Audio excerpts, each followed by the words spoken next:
Bom dia, boa tarde ou boa noite, minha cara e meu caro ouvinte. Temos a honra de apresentar para você o episódio piloto do podcast 1049, o podcast do CAAF. Como primeiro convidado, temos a honra de receber o professor Edson Teles.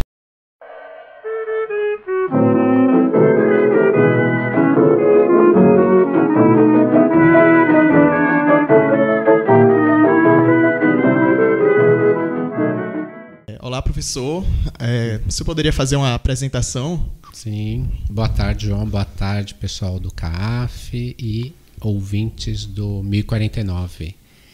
Eu sou Edson Teles, professor de Filosofia Política na Universidade Federal de São Paulo. Hoje eu estou coordenador do CAAF, o Centro de Antropologia e Arqueologia Forense, e sou militante da Comissão de Familiares de Mortos e Desaparecidos Políticos da Ditadura. Obrigado, Edson. É um prazer estarmos recebendo você aqui. Edson, como primeiro ponto, seria interessante para a gente entender como foi a sua trajetória, como você chegou à sua área de pesquisa, qual foi o interesse, o que levou você a desenvolver essa temática na sua vida, tanto pessoal como profissional? Certo. Eu já vinha dessa militância política, nesse processo de luta por memória e justiça em relação aos crimes de violações de direitos na ditadura. E quando eu entrei na faculdade, lá no meados dos anos 90, na graduação em filosofia, eu me deparei com muitos autores europeus que pensavam o pós-nazismo, e inclusive na filosofia, e percebia, por outro lado, que não existia, quer dizer, que a galera da filosofia no país não estava pensando pós-ditadura aqui, né? E tinha nesses autores europeus muitos elementos que eu pensava que podiam nos ajudar a pensar a situação brasileira. Então, de certa forma, eu fui me encontrando ali com uma espécie de uso da filosofia como ferramenta para pensar um problema político local. E aí fui fazer iniciação científica sobre Hannah Arendt, que é uma autora alemã, filósofa alemã, pensou as democracias na Europa pós-totalitarismo, né, do regime nazista especialmente. E no mestrado eu também estudei a importância da narrativa na elaboração de uma esfera pública pós-nazismo com Hannah Arendt, e nesse percurso mantendo essa militância, né, começando a entrar nas discussões sobre as políticas de memória da democracia brasileira sobre a ditadura. E aí no doutorado me lembro de ter encontrado um texto do Jacques Derrida, um filósofo francês, sobre como a África do Sul, através da sua Comissão da Verdade, propôs uma saída muito diferente. Justamente a Comissão da Verdade e a possibilidade de produzir uma grande publicidade de narrativas sobre o passado violento e como isso poderia produzir uma passagem para um regime democrático menos violento e elaborar uma outra forma de relações práticas, políticas, sociais posteriores a isso. Então, no doutorado, eu fui estudar a democracia brasileira pós-ditadura, que era o silêncio total, versus a democracia, ou comparativamente, a democracia sul-africana pós-apartheid, que era aposta numa narrativa, né, num processo de narrativa, né, silêncio e narrativa, né, eu fui criando essa oposição e tentando produzir uma análise desses processos de políticas de memória. Certo. No caso, a tua observação sobre a perspectiva de violência de Estado e direitos humanos, elas partem a partir de uma visão por meio das lentes da filosofia, correto? No caso, partindo dessa sua perspectiva, dessa sua base teórica, filosófica, como é que você conseguiria enxergar o Brasil hoje, dentro de um contexto latino-americano, numa situação que envolve a violência de estados e a manutenção das nossas garantias de direitos humanos? Certo. O Brasil é um caso particular, né? Sempre um caso particular, em vários sentidos. Dessa herança das ditaduras, né, que está remetendo à América Latina, porque a América Latina tem esse histórico em comum, né, as ditaduras que vão nos anos 80 terminando e abrindo espaço para as novas democracias, né? E o Brasil fez um processo muito particular porque a transição foi extremamente controlada. A transição no Brasil começa por uma articulação dos próprios militares já em 1974, quando o governo Geisel lança a proposição de uma abertura lenta, gradual e segura. Lenta, gradual e segura quer dizer totalmente controlada, né, pelo regime ditatorial ainda. E de 74 até 85, quando entra o primeiro presidente civil, que de qualquer maneira foi eleito num colégio eleitoral, reduzido por 500 deputados e senadores, né? Ainda sob uma constituição autoritária, você tem aí 11 anos. Se você for somar a Constituição de 88, que é quando tem uma mudança de regras mais claras em direção ao Estado de Direito, ou a eleição de 89, a primeira eleição para presidente no Brasil desde os anos 60, você tem uma transição aí de uns 15 anos, né? Então é extremamente lenta porque é extremamente controlada. Se eu for pegar, por exemplo, o caso da Argentina, a Argentina ela termina a ditadura numa guerra das Malvinas que dá a maior chabu, os militares sofrem uma derrota militar em poucos meses. Isso implica num desgaste grande da ditadura e ela cai e entra já uma eleição direta para um presidente civil, que começam os processos contra os militares que violaram direitos. E no Chile um outro processo também de desgaste do Pinochet e vai para um plebiscito e se decide o fim da ditadura num plebiscito. Então, são todos processos de maior ruptura. O caso brasileiro é único nesse sentido, porque esse alongamento todo fez com que, por exemplo, o nosso primeiro presidente civil fosse quase um militar, porque foi o José Sarney. Sim. Que foi o cara que foi o líder da ARE no partido do governo dos militares desde os anos 70 até um pouco antes da eleição dele no colégio eleitoral. Então, a democracia brasileira já nasce como um modelo. Pode parecer estranho, né? Mas a gente poderia chamar de uma democracia autoritária, marcadamente autoritária. E aí todo o processo seguinte é de uma astúcia muito particular também, porque a democracia brasileira ela vai desenvolvendo um modelo que discursivamente aponta para um lugar dos direitos humanos, né, de um lugar social, né? O lema do governo Sarney, o primeiro governo civil não eleito diretamente, era tudo pelo social. Então tinha discursivamente esse lugar de direitos humanos, democracia, social, né, um lugar social, e ao mesmo tempo uma intensificação, um fortalecimento das instituições repressoras, né? Então a polícia militar criada pela ditadura não deixa de existir e muito pelo contrário é altamente sofisticada. Você pega a polícia dos anos 70, pega a polícia hoje, ela tem batalhões especiais para bater em manifestação política, ou outra para fazer repressão na periferia, ou outra para esquadrão da morte, como é a Rota. Então, você tem uma sofisticação do sistema. Em termos jurídicos, você cria leis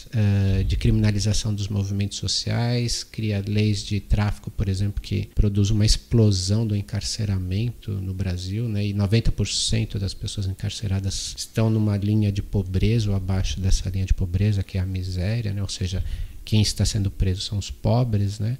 70% desses presos são negros, e aí que você vê também a vítima da violência de Estado no Brasil são os negros, pobres, periféricos. Então você vê aquele modelo da ditadura, por não ter sofrido uma transição de ruptura, permanecer e ser sofisticado na democracia, ao mesmo passo que devido à mobilização de um discurso de direitos humanos, você tem, por exemplo, a expansão das universidades federais. Estamos aqui, né, numa universidade que sofreu, né, recebeu esse lugar da expansão das vagas no ensino público, né, superior, o estabelecimento de cotas, um público diferente entrando nas universidades, isso gerando uma discussão política para essa galera, isso retornando para os territórios periféricos, os territórios periféricos entrando dentro das discussões acadêmicas, isso mudando um pouco a bibliografia do que estava sendo pensado dentro dos cursos, tudo muito devagar, muito sofrido, né? Então, eu acho que o Brasil ele segue num caldo geral da América Latina, mas ele segue como o laboratório de ponta, tecnologia de ponta de governo autoritário, neoliberal e de controle das possibilidades de uma abertura democrática mais radical, né? Então,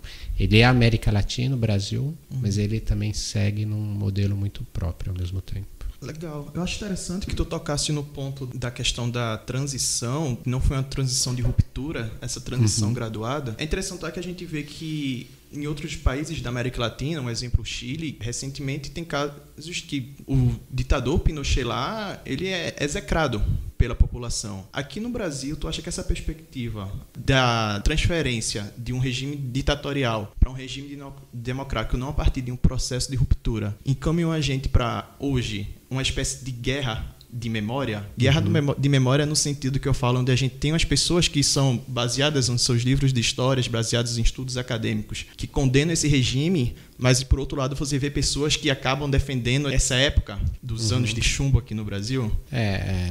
De fato, o modo como essas democracias lidaram com a memória é bem diferente. O Pinochet é execrado, sim, no Chile, mas ele também tem apoio de uma parcela considerável, lá não sei quanto, mas também tem um apoio, né? Isso é um fenômeno comum, mas isso é debatido mais publicamente. Você tem dezenas de militares condenados lá, você não tem um general da ativa do exército chileno que elogie o golpe militar e não receba algum tipo de repreensão ou mesmo exoneração do cargo no Chile. E no Brasil não, você tem todo ano a comemoração, o atual presidente elogia a ditadura. Ontem ele recebeu a mulher de um dos maiores torturadores da ditadura, a viúva do Ustra, né? Sim. Então a situação é completamente diferente. O que acontece é o seguinte: quando você pega a memória e joga para debaixo do tapete, a memória, que são as lembranças, os esquecimentos, né? Invisibiliza essa história, né?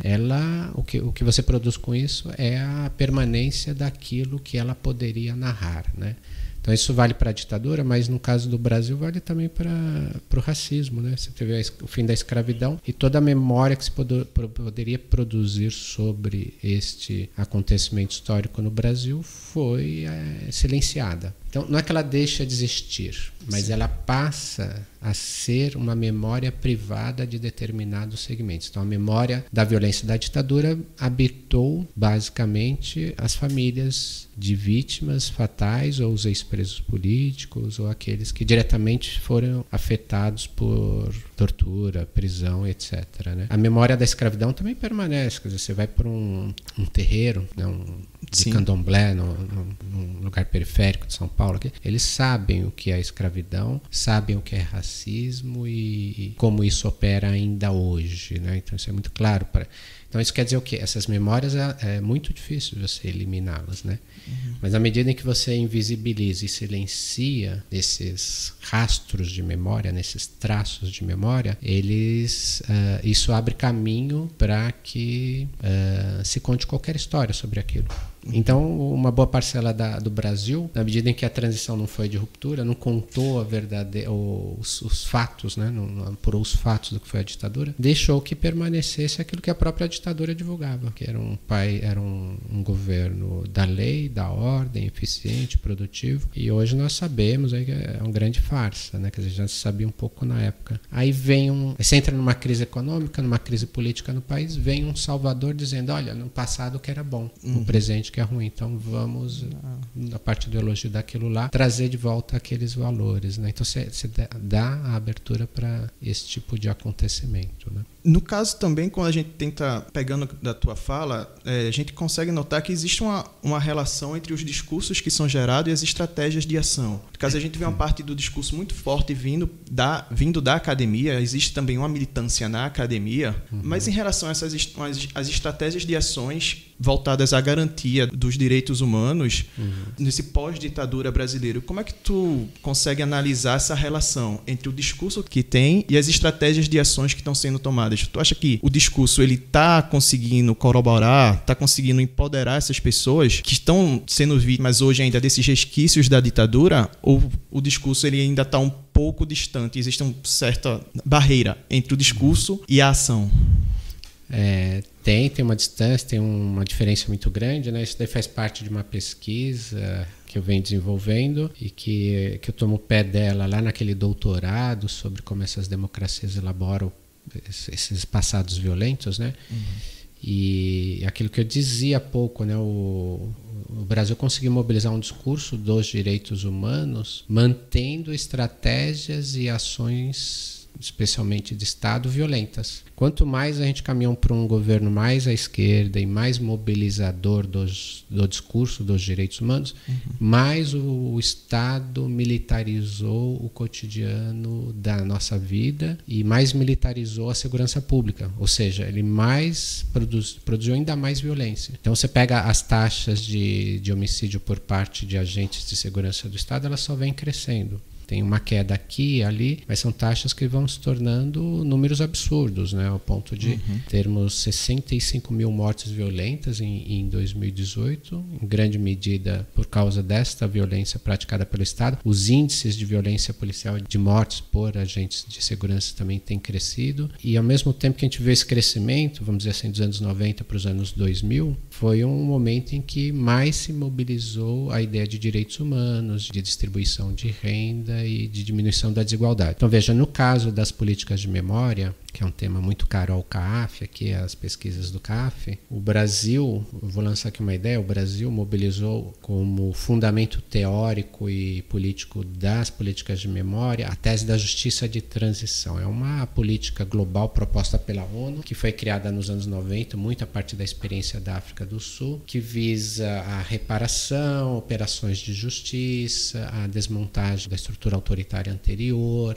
produção de memória sobre o passado violento, etc. Só que quando ela diz justiça de transição, essa política prevê que elementos autoritários do passado violento permanecem no presente democrático e você não pode fazer uma ação de ruptura com esse passado, porque esses elementos vêm à tona e colocam em risco a própria democracia. Então é uma política montada lá na África do Sul para lidar com 40, 50 anos de apartheid, muito violento, muito sanguinário e que tem alguma função. Agora, ela usada nos anos 2000 pelo Estado brasileiro, depois de 20, 30 anos dos crimes da ditadura, acabou se transformando numa grande astúcia. Então, quando eu digo a distância entre discurso e estratégias que efetivamente funcionam na política, nesse caso isso fica muito evidente. Você tem um discurso de justiça de transição que traz todo o vocabulário que os movimentos de direitos humanos mobilizam, que é direito à reparação, direito à memória, direito à verdade, justiça, mas você tem estrategicamente uma outra prática. Então no Brasil até hoje nunca nenhum criminoso da ditadura foi julgado penalmente, né?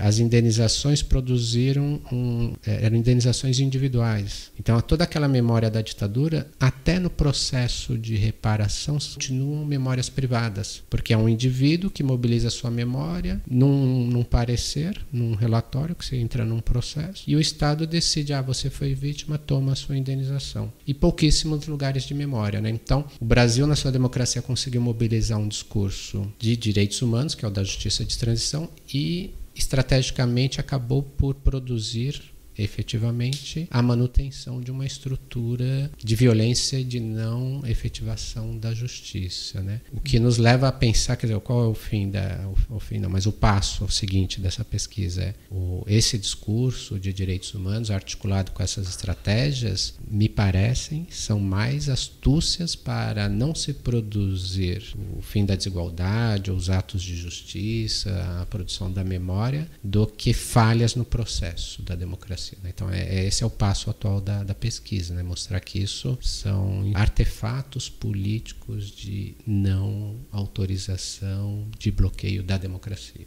Bem, para a gente finalizar essa entrevista, por enquanto está maravilhosa, super agradeço você estar participando aqui. Você assumiu a coordenação do CAAF, né? O Centro de Antropologia e Arqueologia Forense da Unifesp. A gente vê que o CAAF ele tem um histórico de aplicar os métodos de pesquisa forense nessa perspectiva de garantia dos direitos humanos. Uhum.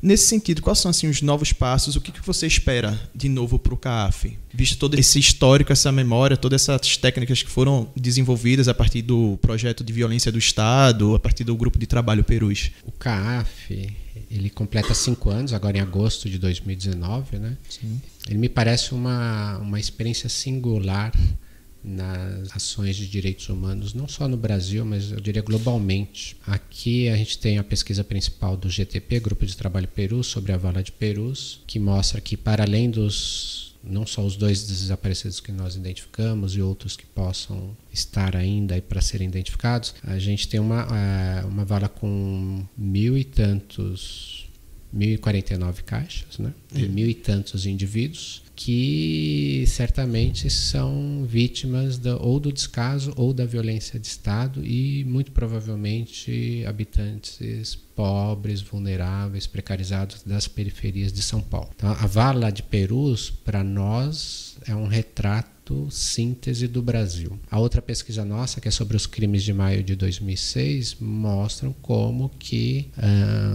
há um sujeito irrepresentável, infigurável, um outro que não nós mesmos, que para ele o Estado pode produzir a morte, porque o Estado matou mais de 500 pessoas em uma semana em 2006, plena democracia, governo de esquerda, etc., política de direitos humanos para cá, para lá, expansão de universidade, e até hoje nenhum processo foi feito, nenhum ato de justiça. E o CAF produziu evidências tanto da Vala de Perus e continua produzindo, quanto dos crimes de maio, dessa violência de Estado. Por outro lado, o contexto brasileiro mudou desses 5 anos, né? Nesses 5 anos, nesses últimos meses, o contexto brasileiro político mudou. Isso muda também, vamos dizer assim, a missão do CAF, porque uma coisa é você produzir essas evidências numa situação favorável, em que há um governo que apoia de alguma forma, a universidade tem um espaço para isso. Num governo que elogia a ditadura, que libera a arma na sociedade, que propõe que os agentes de segurança usem da violência e da transgressão das leis para